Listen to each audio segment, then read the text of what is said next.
한반도의 등줄기라고 불리는 태백산은 역사와 신화, 전설이 어우러진 신비로운 장소이다. 그중 태백산의 민속신앙에서 가장 유명한 이야기는 바로 태백산신에 관한 것이다. 태백산신은 이 산을 지키는 수호신으로 여겨지며 사람들은 종종 그에게 기도하고 제사를 지내며 그의 가호를 빌곤 했다. 옛날 옛적 태백산 자락에 작은 마을이 있었다. 이곳은 사시사철 눈에 묻혀 살아가는 산골 마을로 사람들은 자연의 순리에 따라 겸허하게 살았다. 이 마을 사람들에게 가장 중요한 날은 매년 열리는 산신제였다. 산신제는 산신에게 마을의 안녕과 풍요를 기원하는 제사로 이때만큼은 금방 모든 주민들이 한마음으로 참여했다.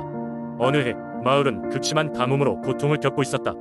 마을의 논과 밭은 메말라가고 주민들의 얼굴에는 걱정의 빛이 가득 찼다. 날이 갈수록 상황은 악화되었고 사람들은 저마다 태백산신의 도움을 간절히 받았다. 가뭄이 계속되던 어느 날 밤 마을의 장로는 태백산신이 꿈속에 나타났다고 사람들에게 알렸다. 산신은 장로에게 이 가뭄을 끝내 수 있는 길을 알려주었다. 그 길은 마을 사람들이 하나가 되어 태백산으로 올라가 산신제를 올리는 것이었다. 모든 주민들은 장로의 꿈 이야기를 듣고 마음을 모았다. 이들은 손에 손을 잡고 태백산 정상까지 오르며 온 힘을 다해 산신께 기도를 드렸다. 마침내 이른 새벽 일출과 함께 눈부신 태백산 정상이 모습을 드러냈다. 주민들은 산신제를 올리며 산신에게 그의 가뭄을 끝내달라고 간절히 빌었다. 산신제 의식이 끝나갈 무렵 갑자기 하늘이 어두워지더니 요란한 천둥 소리와 함께 비가 내리기 시작했다. 마침내 가뭄이 끝났고 마을은 다시 활기를 찾았다. 주민들은 이를 태백산신의 가호로 여기며 그 후로도 더욱 열심히 산신제를 준비하고 산신을 섬기게 되었다. 태백산신의 이야기는 단순한 전설로만 남지 않았다. 이 이야기는 서로 의지하고 신뢰하는 것이 얼마나 중요한지를 깨닫게 하였고 자연과 함께 살아가는 지혜를 전수하였다. 태백산 기슭의 마을은 오늘날에도 이 이야기를 간직하며 매년 산신제를 이어가고 있다. 그리하여 태백산신의 가호는 이들의 마음과 삶 속에 깊이 자리 잡고 있다. 두 번째 이야기, 옛날 옛적 전라남도 고흥의 한 작은 어촌 마을에는 바다와 긴밀한 관계를 갖고 살아가는 사람들이 있었습니다. 이 마을 사람들은 바다에서 물고기를 잡아 생계를 이어갔고 종종 험한 날씨 속에서도 그들만의 신을 믿고 바다로 나가곤 했습니다. 그들에겐 대왕 쥐치라고 불리는 바다의 수호신이 있었습니다. 이 신은 볼품없고 연약해 보이는 쥐치 모습이었지만 강력한 힘을 가지고 있었습니다. 추운 겨울철 밤 고깃잡이를 위해 떠났던 배가 있었는데 그 배에는 용기 있고 어진 어부 준수가 타고 있었습니다. 고흥 앞바다의 물결이 거칠어지던 그때 준수와 그의 동료들이 타고 있던 배는 갑작스러운 파도에 휩쓸리게 되었습니다. 모두가 놀라고 두려움에 떨고 있을 때 준수는 어렸을 적 어머니가 해주셨던 대왕 쥐치의 이야기가 떠올랐습니다. 어린 시절 그의 어머니는 대왕 쥐치가 바다 깊숙한 곳에서 어부들과 배를 지켜준다고 자주 이야기해 주셨습니다. 그 신을 믿기 시작한 준수는 배 위에서 흐릿하지만 단단한 목소리로 대왕 쥐치에게 도움을 간청했습니다. 바다의 수호신 대왕 쥐치시여, 우리를 이 험한 파도로부터 구하소서. 그 순간 파도가 마치 준수의 외침을 들은 듯 점점 잔잔해졌습니다. 눈에 보이지 않았지만 그 순간 바다 어딘가에서 대왕 쥐치가 그들을 지켜보고 있었음이 확실했습니다. 그 후 마을 사람들은 이 이야기를 전해 들으며 더욱더 대왕 쥐치를 두려워하기보다 존경하며 섬기게 되었습니다. 매년 바다의 풍요로움을 기원하는 축제에서 마을 사람들은 어부들이 돌아오기 전까지 무사귀환을 비는 대왕 쥐치 춤을 추었습니다. 그 춤은 마치 바다와 대화를 나누는 듯한 상태로 격렬하면서도 조화로운 동작들이 마을 축제의 하이라이트가 되었습니다. 이렇게 대왕 쥐치는 오랜 세월 마을 사람들의 믿음 속에서 수호신으로 자리하게 되었습니다. 마을 사람들은 바다가 주는 풍요로움을 고마워하며 그들의 신앙과 함께 조화를 이루며 살아갔습니다. 그리고 그 전설 속 대왕 쥐치의 모습은 현대에서도 다양한 예술작품으로 재현되며 지역 문화를 이끌어가는 중요한 상징으로 남아있습니다. 세 번째 이야기, 옛날 옛적 단양의 깊은 숲속에는 정일영이라는 신비로운 수호신이 살고 있었다고 합니다.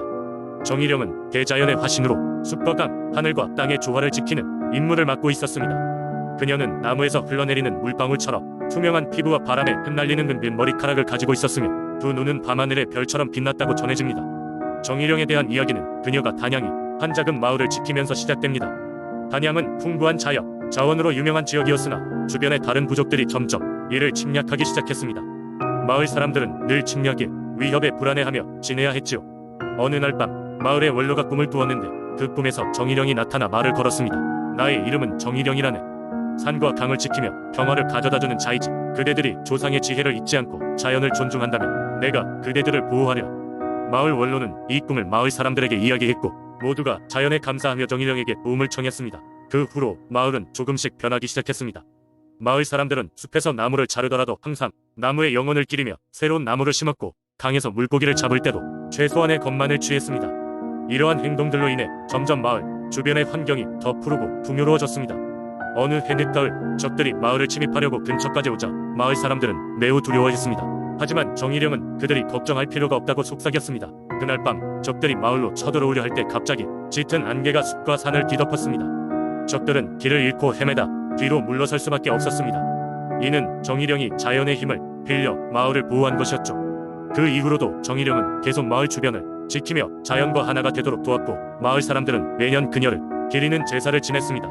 오늘날에도 단양의 주민들은 이 전설을 전해 내려오며 자연을 소중히 여기고 조상의 지혜를 따르려는 노력을 아끼지 않습니다. 단양 곳곳에 남아있는 정일영의 흔적들이야말로 그녀의 존재를 증명하는 산 증거일 것입니다. 네 번째 이야기. 옛날 인천의 바닷길은 잔잔한 날이 드물었다. 붉은 파도와 거센 바람은 때때로 이 지역을 지나가는 뱃사람들을 두렵게 했고 이들의 소중한 배와 화물을 삼켜버리곤 했다. 사람들은 바다 심연에 사는 괴물들의 짓이라는 소문을 퍼뜨렸다. 그와 동시에 지역 주민들은 바다의 신과 인천을 지켜주는 수호신들에게 도움을 간청하곤 했다. 인천에서 몇 해나 퍼진 이 이야기는 이곳을 사랑한 팔미도의 여신에 관한 것이다. 그녀는 팔미도라는 작은 섬에 살던 아름답고 관대한 영혼을 가진 여신으로 주변 해역에서 평화와 안녕을 기원하는 존재였다. 여신의 소문은 인천 전역에 퍼져 그녀에게 제물을 올리면 바다가 잔잔해진다는 믿음이 널리 퍼졌다. 여신은 푸른빛에 긴 머리카락과 눈부신 은빛 의상을 입고 있었으며 주로 밤하늘에 반짝반짝 빛나는 별들 아래에서 춤을 추며 바람을 부드럽게 바꾸곤 했다. 그녀의 미소는 인천 앞바다를 평온하게 만들어 배들이 안전하게 지나다닐 수 있도록 했다. 하지만 여신은 인간들에게 그리 자주 모습을 드러내지 않았다. 그녀는 오직 인천의 참된 평화와 국경 없는 사랑을 전파하고자 하는 충실한 마음을 가진 이들에게만 모습을 드러냈다. 어느 날 한 어부가 바다가 거칠어지는 위험을 무릅쓰고 배를 몰고 나갔다. 그는 가족을 부양하기 위해 다른 방법이 없었기에 두려움에도 불구하고 바다에 나설 수밖에 없었다.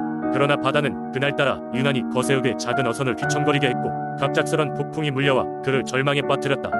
어부는 울부짖으며 팔미도의 여신에게 도움을 구했다. 그러자 그 순간 바람이 잠잠해지고 파도가 고요해졌다.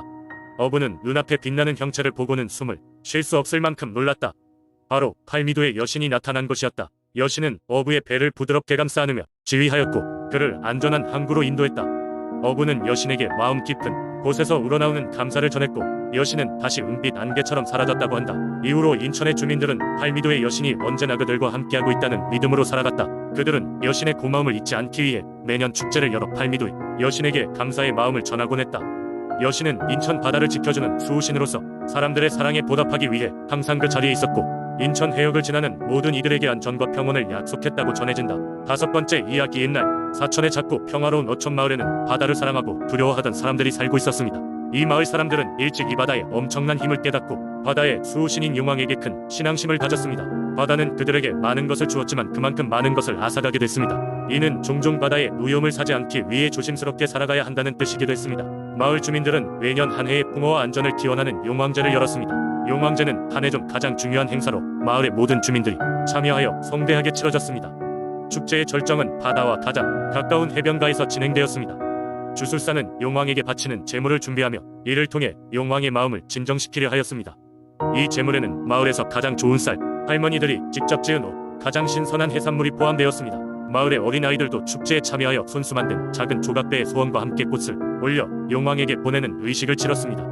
그러나 마을에서 가장 존경받던 할아버지 고성진은 늘 그 자리에 없었습니다. 그는 자신의 어린 시절 직접 바다에서 용왕을 만난 적이 있다고 주장했습니다. 그는 12살 되던 해에 친구와 작은 배를 타고 나갔다가 강풍을 만나 큰 파도에 휩쓸리게 되었다고 합니다. 배는 부서졌고 어린 고성진은 혼자 바다 한가운데 남겨졌습니다. 두려움에 떨고 있을 때 파도 사이로 거대한 용의 형상이 나타났습니다.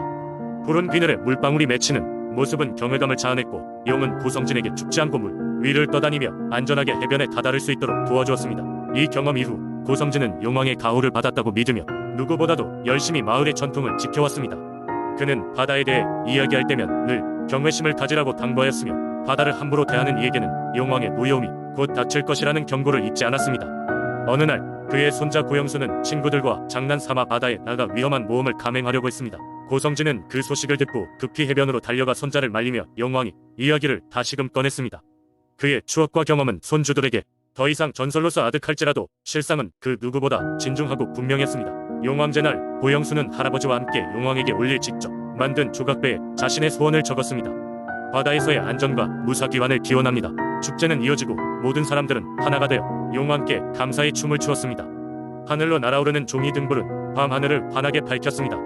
마을 사람들은 그 등불을 보며 다가올 한 해에도 무탈하고 풍요로운 삶을 기원했습니다. 그렇게 사천의 마을은 용왕의 가호 아래 평화롭고 행복하게 살아갔습니다. 이 이야기는 그 후로도 오랜 세월 동안 사람들에게 전해지며 용왕제는 중요한 전통으로 남아 사천 사람들의 삶 속에 스며들어 있었습니다.